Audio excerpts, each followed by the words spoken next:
Dès l'Antiquité, les hommes ont cherché à représenter leur territoire et à mémoriser des itinéraires. Les Grecs vont élaborer un système de représentation du monde et jeter les bases de la cartographie.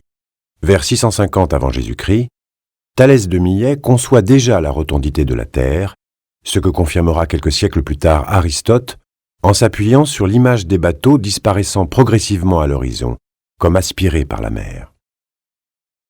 Tout le savoir grec est résumé au IIe siècle après Jésus-Christ par un astronome et géographe grec, Ptolémée, né à Alexandrie. Dans la vision de Ptolémée, la Terre ronde s'inscrit au centre de l'univers. Un quart seulement du globe est habité. C'est l'œcumène, isolé par un océan infranchissable. Au Moyen Âge, en Occident, la vision chrétienne prédomine. Et les mapes-mondes médiévales mettent en scène une représentation symbolique. Elles prennent souvent la forme traditionnelle dite du thé dans l'eau. Les trois parties de la Terre habitée, telles que les fils de Noé se la sont partagées, s'inscrivent dans le haut de l'anneau océanique, séparé par un T, dont la hampe figure la Méditerranée, et les branches, l'une le Tanaïs, le Don, limite traditionnelle entre l'Europe et l'Asie, l'autre le Nil, partage ordinaire de l'Asie et de l'Afrique. Les mapes-mondes arabes privilégient deux types de représentations, l'une de la terre habitée dans la tradition de Ptolémée, l'autre consacrée au monde musulman rassemblé autour de la Mecque. Les Arabes, reprenant les travaux des Grecs, vont faire revivre la tradition scientifique de la cartographie. À la fin du XIIIe siècle, une nouvelle représentation cartographique se répand dans un contexte d'essor du commerce maritime. Ce sont les portulans, à la fois texte et carte nautique. Peints sur parchemin, ils indiquent le nom des ports perpendiculairement au rivage, ainsi que les îles, abris et amers.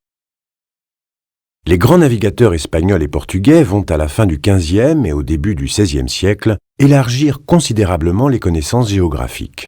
L'Amérique apparaît pour la première fois sur une carte du monde. Mais bientôt, l'astronomie et les mathématiques prennent une place croissante dans la cartographie. De nouveaux instruments permettent de mesurer les angles, de calculer latitude et longitude, d'apprécier les altitudes avec précision. Des techniques de projection comme celle de Mercator permettent de représenter l'ensemble du globe en 2 dimensions. C'est l'âge d'or de la cartographie aux Pays-Bas. Les États s'intéressent à la cartographie notamment pour des raisons militaires.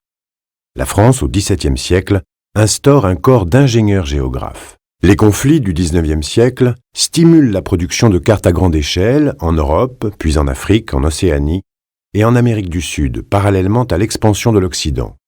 Dans le même temps se multiplient les cartes thématiques, plaçant sur un territoire un phénomène naturel, social ou religieux.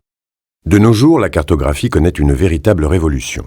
Le développement des capteurs numériques et la multiplication des instruments en orbite offrent la possibilité de décrire les zones terrestres les plus inaccessibles, comme l'Antarctique.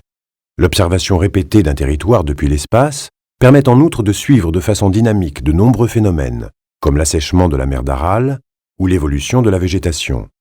L'ensemble de ces mesures offre la possibilité de cartographier par exemple le relief sous-marin et alimente des modèles mathématiques de prévision de l'état de l'atmosphère ou de l'océan.